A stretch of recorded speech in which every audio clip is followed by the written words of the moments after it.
Friends, मैं दीक्षा शर्मा आप सबका ज्ञान श्री एजुकेशन ट्यूटोरियल के प्लेटफॉर्म पे स्वागत करती हूँ। स्टूडेंट्स, कल 5 जनवरी 2019 को एचटेट पीजीटी का पेपर हुआ था, जिसके अंदर रीजनिंग पोर्शन के 10 क्वेश्चन पूछे गए थे। तो इस वीडियो में मैं आपको रीजनिंग पोर्शन के 10 क्वेश्चन सोल्व कराऊंगी, जो एचटेट पीजीटी की सभी पोस्ट के लिए, सभी सब्जेक्ट्स के लिए कॉमन थे। राइट, स्टार्ट करते हैं स्टूडेंट्स। फर्स्ट क्वेश्चन इज, यदि पी क्यू का भाई है, आर पी का पिता है, एस टी का भाई है, टी क्यू की बेटी है, तो एस के चाचा कौन है? ब्लड रिलेशन का क्वेश्चन है। ऑप्शन दिए होंगे हमें। First is R, second option is Q, third option is T या लास्ट ऑप्शन पी। इसको सोल्व करते हैं फ्लो चार्ट बना के स्टूडेंट्स। पी क्यू का भाई है, जो पी है वो क्यू का भाई है। राइट, जो है मैं जो जेंडर अगर आपके पास मेल होगा तो मैं उसको डिनोट करूंगी स्क्वायर या फिर रेक्टेंगुलर बॉक्स से। राइट, जो फीमेल होगा जेंडर उसको हम डिनोट करेंगे सर्कल से। आपको क्लियर हो जाएगा अच्छे से। देखिए, पी क्यू का भाई है, तो जो पी है वो क्यू का भाई है, तो पी का जेंडर हमें क्लियर हो गया, क्या है, मेल है, तो इसको हमने रेक्टेंगुलर या स्क्वायर बॉक्स में दे दिया। आर पी का पिता है। अब जो आर है वो पी का पिता है, मतलब इनमें एक जनरेशन का गैप आ रहा है, तो मैंने इसको डिनोट कर दिया ऊपर की। जो आर है वो पी का पिता है, तो पिता है मतलब वो क्या है, मेल है, तो अगेन रेक्टेंगुलर बॉक्स में। एस टी का भाई है, एस और टी का भी हमें पता नहीं, आगे चलते हैं। टी क्यू की बेटी है, जो क्यू की बेटी है वो कौन है, टी है, मतलब टी का जेंडर कैसा हो गया, फीमेल, तो इसको हम कर देंगे स्फेरिकल में, या फिर आप इसे कह सकते हो सर्कल में। राइट, एस टी का भाई है, जो अब एस है वो कौन है, टी का भाई है। राइट, इनमें भाई बहन का रिलेशन है एस और टी में।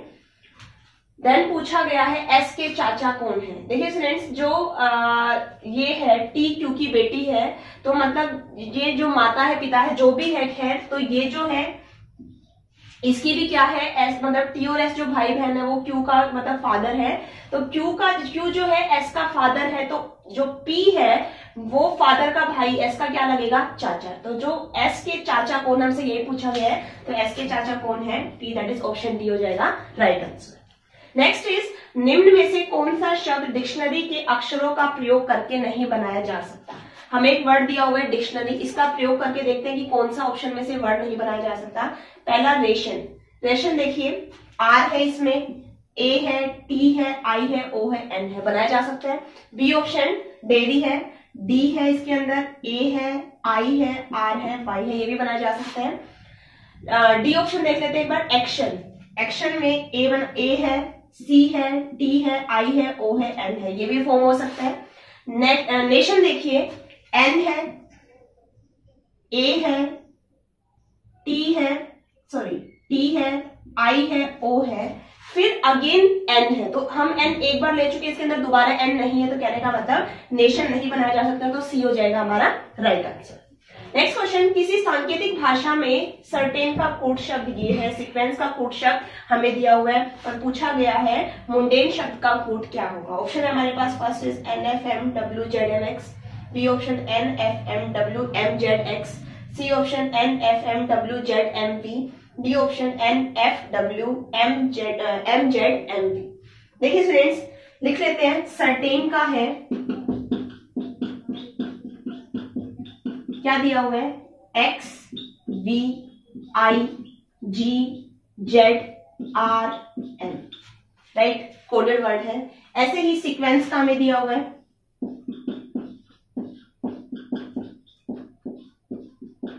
सीक्वेंस का क्या है, H V J F V M X V. तो जो ये वर्ड है मुंडेन, ये भी आपका इन दोनों में से ही बन जाएगा, तो इसका क्या होगा देखते हैं। मुंडेन का M U N D A N E. M देखिए, एम जो है आपका, एम के लिए क्या यूज किया गया है, एन, तो हम एम के लिए क्या यूज करेंगे, एन। फिर है यू, यू के लिए क्या यूज किया गया है, एफ, हो जाएगा यू, यू के लिए हो जाएगा हमारा एफ। फिर है एन, एन के लिए क्या यूज किया गया है, एम। आप इसमें भी देख सकते हो कि एन के लिए क्या यूज किया गया है, एम, तो हम यहाँ पे भी क्या यूज करेंगे, एन के लिए एम।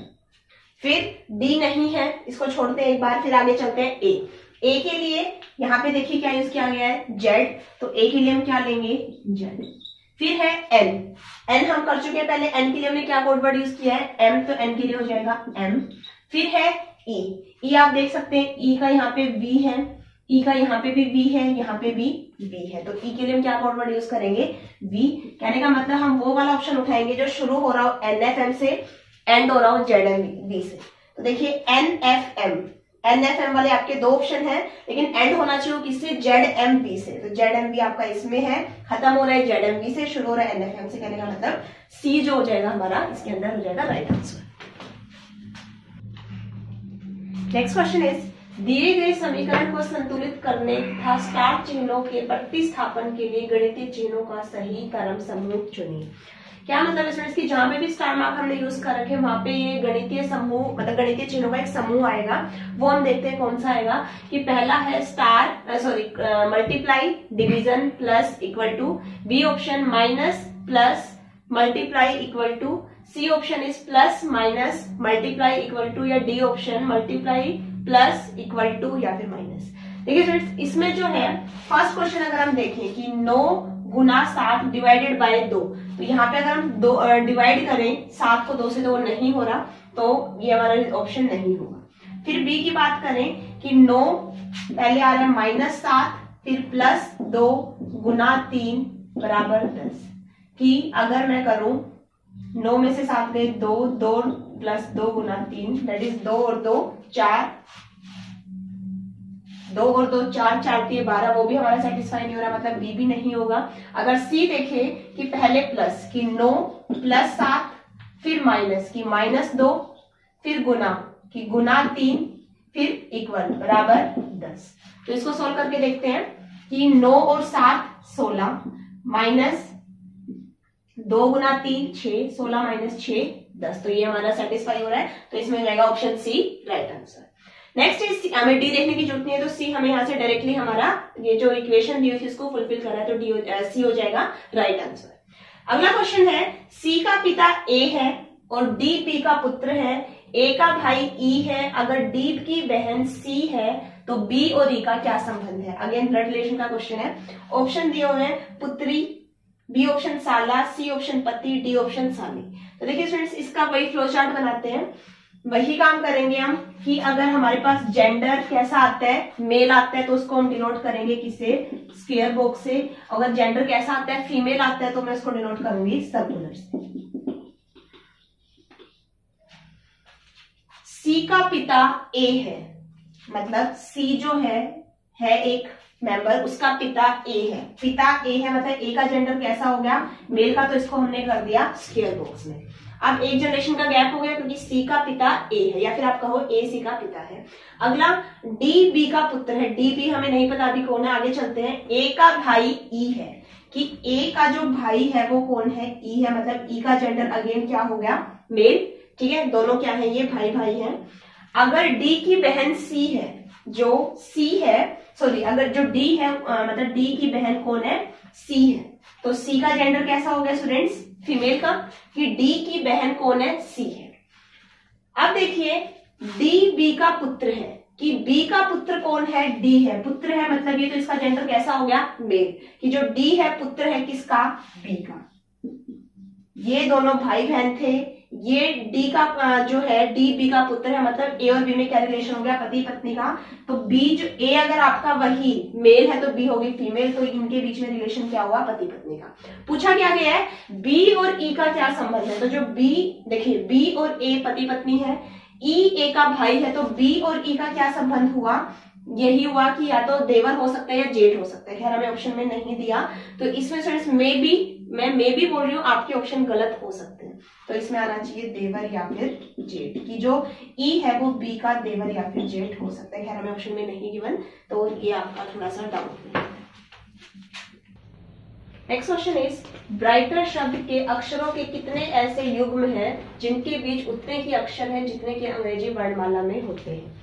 पूछा गया इसमें से पहले शब्द दिया हुआ है ब्राइटर, इसको हमने देखना है कि अंग्रेजी वर्णमाला के हिसाब से अक्षर आए, जैसे कि उसमें आते हैं अल्फाबेटिकली, तो वैसे ही हमने देखने हैं। पूछे गए कितने युग्म हो सकते हैं, पहला ऑप्शन 4, दूसरा 2, तीसरा 1, चौथा 3। तो देखते हैं जो ब्राइटर है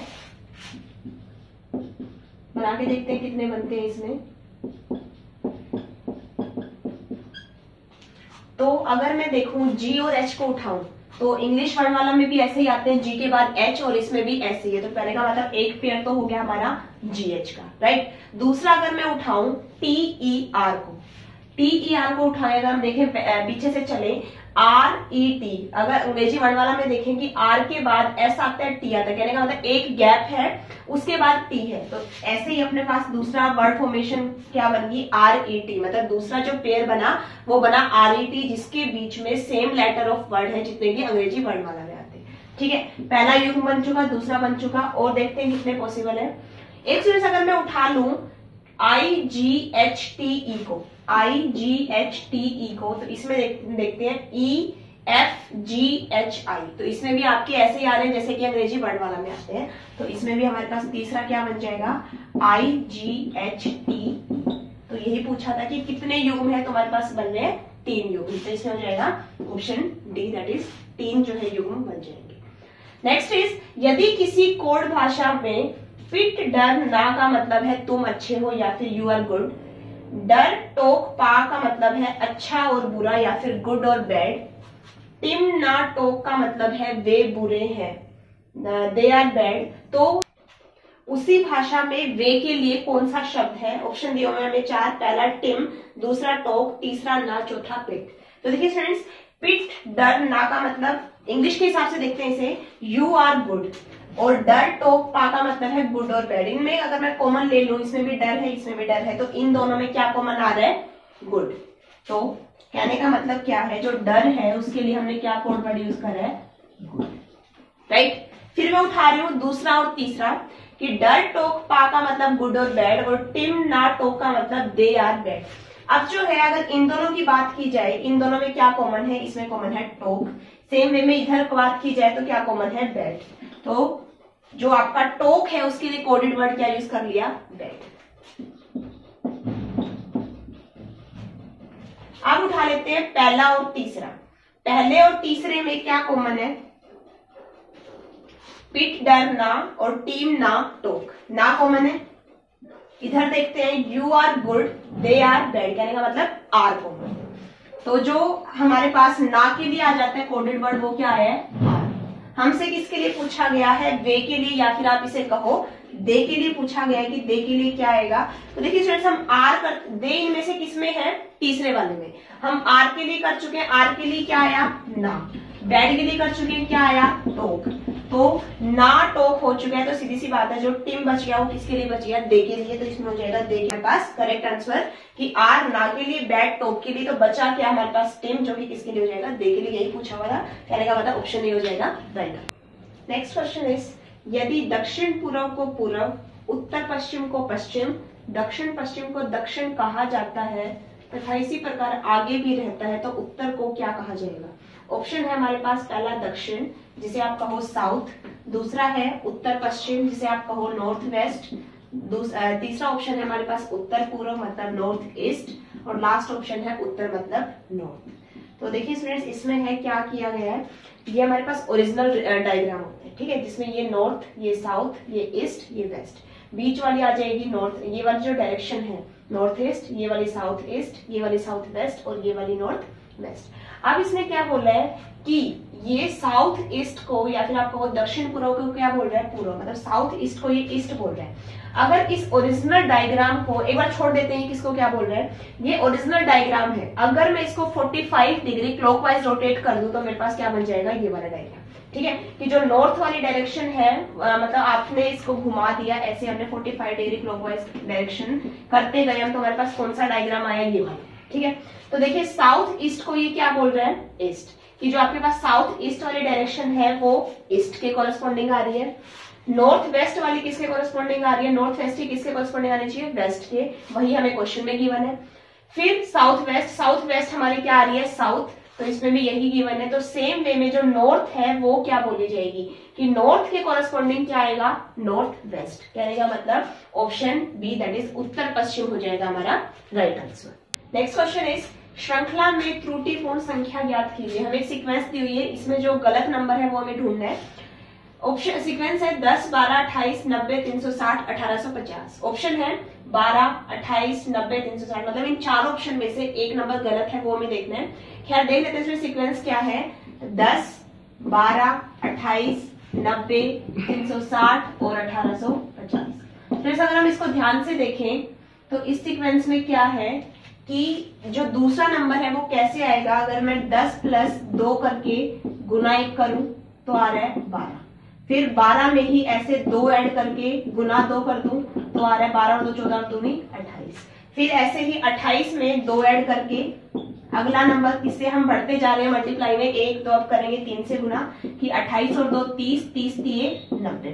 फिर वही 90 में 2 जोड़ेंगे और 4 से गुना कि 90 और 2 92, 92 चौके 368, बट हमें क्या दिया हुआ है 360। खैर देखते हैं अब 300, अगला सीक्वेंस क्या होना चाहिए कि 368 में 2 जोड़ें और गुना करें किससे 5 से। 368 और 2 370, 370 पंजे आ जाएगा 1850 आप सोल्व करोगे तो कहने का मतलब ये जो नंबर हमें 360 दिया हुआ ये सीक्वेंस में गलत है, इसकी जगह क्या आना चाहिए 368। तो 360 जो कि ऑप्शन डी में है, तो डी हो जाएगा हमारा right answer. Next question is प्रत्येक संख्या 10, 12, 15 तथा 18 से पूर्ण विभाजित होने वाला न्यूनतम पूर्ण वर्ग कौन सा है। देखिए स्टूडेंट्स, हमें ये एक इन चारों ऑप्शन में से एक न्यूनतम पूर्ण वर्ग देखना है जो कि 10, 12, 15 और 18 से पूर्ण विभाजित हो जाए। तो ऑप्शन 876, दूसरा ऑप्शन 900, तीसरा ऑप्शन 981, चौथा ऑप्शन 1024। तो स्टूडेंट्स इनमें से ये जो 900 ही क्या है आपका एक ऐसा नंबर है जो कि क्या है न्यूनतम पूर्ण वर्ग है, प्लस 10, 12, 15 और 18 चारों संख्या से विभाजित होने वाला है। तो इसमें हो जाएगा हमारे पास ऑप्शन बी करेक्ट आंसर। तो सिर्फ आज के इस वीडियो में हमने जो कल एग्जाम हुआ था, मतलब 5 जनवरी 2019 को जो रीजनिंग एचटेट पीजीटी का एग्जाम हुआ था, उसके अंदर जो रीजनिंग पोर्शन था उसके मैंने 10 क्वेश्चन आपको सोल्व कराए, आंसर की प्रोवाइड कराई विद एक्सप्लेनेशन। तो उम्मीद करती हूँ आपको ये वीडियो पसंद आएगी। तो ज्यादा से ज्यादा इस वीडियो को लाइक करें, चैनल को सब्सक्राइब करें for more updates. Thank you very much.